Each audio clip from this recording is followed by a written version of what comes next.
let's be honest. That monthly internet bill can be a real source of stress, right? Well, in this explainer, we're going to break down 7 super practical ways for Georgia residents to save some serious money on their internet service starting today. You know, high-speed internet isn't some luxury anymore. For pretty much all of us, it's absolutely essential for work, for school, and just staying connected with everyone. But that doesn't make the monthly bill any less painful when it shows up. So if you've ever gotten that bill and just felt frustrated, trust me, you are not alone. And you're in exactly the right place to find some answers. So here's our game plan. It's pretty straightforward. We're going to look at 2 big ways to save. First, government-assisted programs, and then some really smart consumer strategies that pretty much anyone can use. And then we'll wrap it all up with the exact steps you can take to get started. So let's just ask the big question. Is your internet bill too high? For a lot of folks, the answer is a definite yes. But the good news, and there is good news, is that you've got way more options than you probably think. This isn't about just accepting whatever price they throw at you. It's about knowing what's out there and taking action to bring that cost down. Okay, so here's the big picture. Think of it like this. There are 2 main roads you can go down to find savings. On one hand, you have government-assisted programs. These are fantastic, but you do have to qualify for them. And then on the other hand, you've got smart consumer savings. These are tricks and strategies that are available to a much wider range of people. We're going to dive into both. All right, let's start with that first path, government-assisted programs. These are programs specifically set up to help households, especially those with lower incomes, get hooked up with affordable, high-speed internet.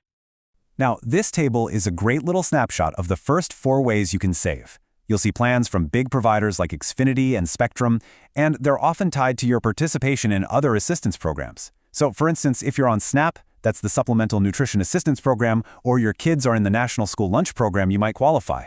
Then you've also got bigger federal programs like Lifeline. The main thing to see here is that different companies have different programs, so your first move is to figure out if you're already eligible for any of these.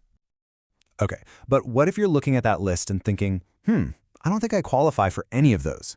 Hey, no problem at all. That's why we have our second path, smart consumer savings. These are the strategies that anyone can, and frankly, probably should be using. And here they are, our final 3 ways to save money. Number 1, bundling. This is a classic. If you get your TV or phone service from the same company, like Xfinity, Spectrum, or AT&T, combining them into one package can often score you a pretty sweet discount. Number 2 is so simple. Just ask. Seriously, call up your provider and ask them point blank if they have any low-income plans. You might be surprised. And third, become a deal hunter. Providers are always running promotions, especially for new customers. A few minutes poking around on their websites could literally save you a bunch of cash. All right, we have covered a lot of ground. We've talked about the 2 main paths and all 7 ways to save. So now it's about taking this knowledge and turning it into actual, real savings on your monthly bill. Let's do a super quick recap.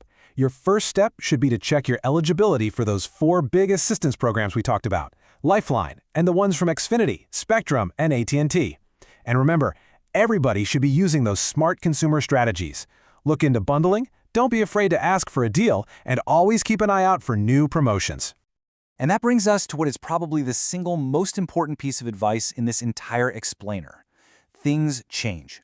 Offers, rules, and discounts, they don't last forever. So the bottom line is this. Before you sign up for anything, before you switch a plan, you have to call the provider directly and confirm all the details. It's one simple phone call that makes sure you're getting the best deal they have right now.